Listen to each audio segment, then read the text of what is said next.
ஆதித்யா மக்களே, இன்னைக்கு வந்து வைப்ஸ் ஆஃப் ஆதித்யால நம்ம கூட யார் இருக்காங்க அப்படின்னா, நீங்க இவ்வளவு நாளா ஒரு பியூட்டிஃபுல்லான ஒரு ஏஞ்சலை பார்க்கணும்னு கேட்டுக்கிட்டு இருந்தீங்களே, உங்களுக்காக தான் நாங்க வந்து கூட்டிட்டு வந்திருக்கோம்.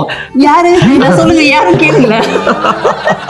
எஸ் மேடம், நீங்க தான் மேடம். எஸ், நம்ம ரொம்ப ரொம்ப பிடிச்ச ஆக்டர் சங்கீதா தான் இங்க வந்திருக்காங்க. எஸ், எப்படி இருக்கீங்க? நல்லா இருக்கம்மா, தேங்க்யூ. ஓகே, வீட்ல அண்ணன் நல்லா இருக்காரா? எல்லாரும் நல்லா இருக்காங்க. ஃபேமிலி நல்லா இருக்காங்களா? எல்லாரும் சூப்பரா இருக்காங்க. உங்க ஏரியால இருக்கிறவங்க நல்லா இருக்காங்களா? எல்லாரும் நல்லா வச்சிருக்கேன். யா, ஓகே. நான் வந்து ஒரு சில பல கேள்விகள் கேட்பேன், நீங்க டக்குன்னு ஒன் வேர்ட்ல ஆன்சர் பண்றீங்க. ஒன் வேர்ட் தானே, பண்ணிடலாமா? ஓகே. அதாவது லவ் அப்படின்னா உங்களுக்கு வந்து அது வந்து ஃபீலிங்கா இல்ல வந்து விதி அப்படின்னு நினைக்கிறீங்களா? Feeling, obviously. நிறைய ஃபீலிங்ஸ் வந்திருக்கும் போல இருக்கே. வந்திருக்கு, எனக்கு மட்டும் வந்திருக்கு. Solo feelings. சரி, ஓகே. லவ் அப்படின்றது வந்து ஒரு லெசனா இல்ல வந்து ஒரு ஸ்ட்ரென்த்தா? ஸ்ட்ரென்த். எப்படி சொல்றீங்க? ஏன்னா எங்களோட லவ் ஸ்டோரியை பார்த்தாலே தெரியும், எங்களுக்கு மாத்தி நாங்கள் ஸ்ட்ரென்த் கொடுத்துக்கிறோம், மோட்டிவேட் பண்ணிக்கிறோம், நிறைய விஷயங்கள் கத்துக்கிறோம். அதனால ஸ்ட்ரென்த் தான் கண்டிப்பா. ஓகே, நீங்க இந்த மோட்டிவேட் பண்ண ஸ்ட்ரென்த்தா இருக்கிற ஏதாவது ஒரு சம்பவத்தை எங்களுக்காக சொல்ல முடியுமா? அந்த மாதிரி சொல்லணும்னா எங்க லைஃபோட டிராவலே சொல்லலாமா. நாங்க வந்து யார் ஹெல்ப் இல்லாம நாங்க வந்து கம் அப் பண்றதாகட்டும், இப்ப நாங்க குழந்தைய வளர்க்கறதாகட்டும், சோ மேபி இன்ஸ்டால வர கமெண்ட்ஸ்ல இருந்து எல்லாமே சொல்றோம். அதெல்லாம் நாங்க ஓவர் கம் பண்ணி வர்றது எங்களோட இந்த லெவல் இருக்கு, அந்த ஸ்ட்ரென்த்னாலதான். Nice, strength. யா, இதுக்காகவே கண்டிப்பா நம்ம எடுத்துக்கிறோம் ஸ்ட்ரென்த். ஓகே, உங்களோட ஃபேன்ஸ் வந்து உங்களை பாக்குறாங்க அப்படின்னா நீங்க அவங்கள பாக்குறது பயமா பாக்குறீங்களா இல்ல பாசமா ரிசீவ் பண்ணிக்கிறீங்களா? ஐயோ, கண்டிப்பா பாசம் தான், பயம்லாம் கிடையாது. ஏன்னா நீங்க பாக்கணும் தான் நாங்க ஒரு விஷயத்த பண்றோம், அப்ப எப்படி நான் பயம்னு சொல்ல முடியும்? கண்டிப்பா பாசம் தான்.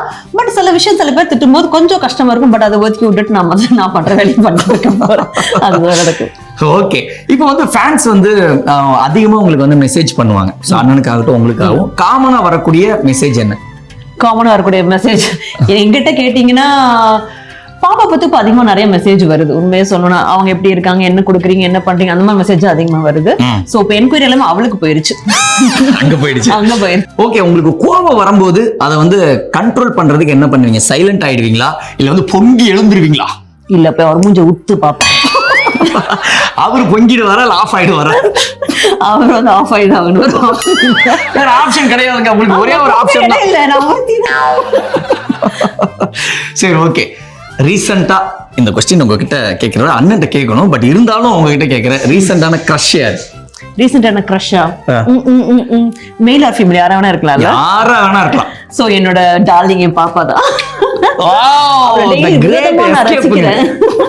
உண்மையா சொல்றேன், நேத்து கூட நாங்க பேசிட்டு இருந்தோம், ரொம்ப ஓவரா நான் சைட் அடிக்கிறேன்னு தோணுது. அந்த மாதிரி தான் ரீசன்ட் கிரஷ் ஆவதான் எனக்கு. Okay, super, nice. கேட்ட கேள்விகளா டப்பு நாங்க எதிர்பார்த்த மாதிரி ஆன்சர் சொல்லிட்டீங்க.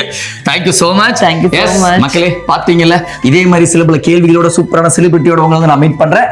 இப்போ நான் கிளம்பிக்கிறேன். பாய் சொல்லுங்க. பாய்.